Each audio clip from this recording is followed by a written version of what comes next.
And you're gonna hear noise from my house because seriously, like, I don't have a reality where I could just sequester myself away so I can make fucking YouTube videos. So whatever, you have to be okay with that. Anyway, what's in my ears right now is Tiny Compromise, and this song was, you know, the first triumph of my explorations, I should say, into Ableton Live. So I had just gotten this, I just got an Ableton Live Standard and a MacBook Pro 2012. I got that in August of 2019.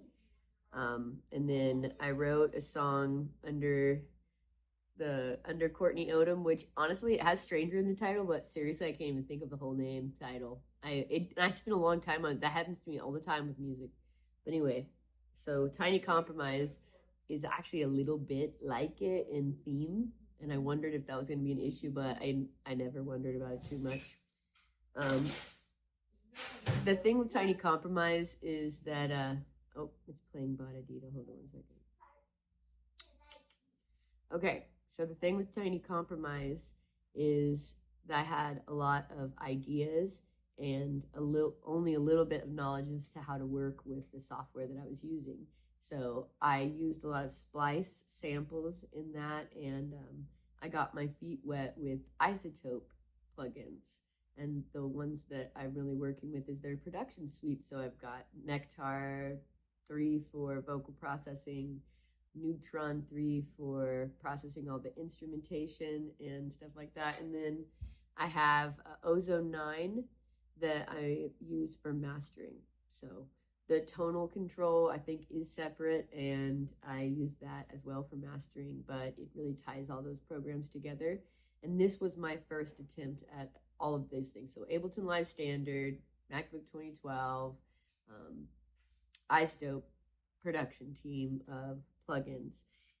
And I think it came out pretty well. I ended up, when I was writing it, honestly, a lot of things were just happening in my regular everyday reality that were just causing a lot of compromises. I have a lot of kids. I'm in, you know, long-term relationship.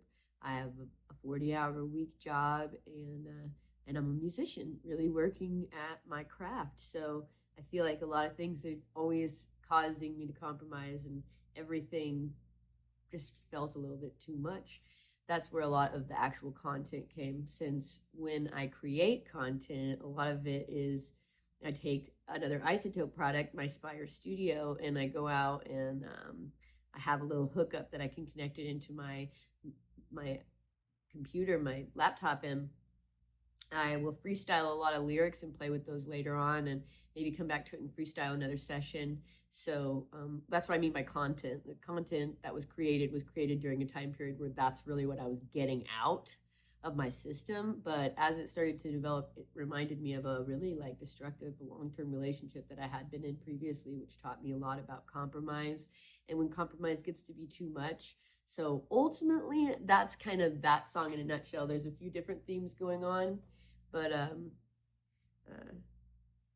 yeah, that's that. I think in life there's a few themes going on. So that is Tiny Compromise.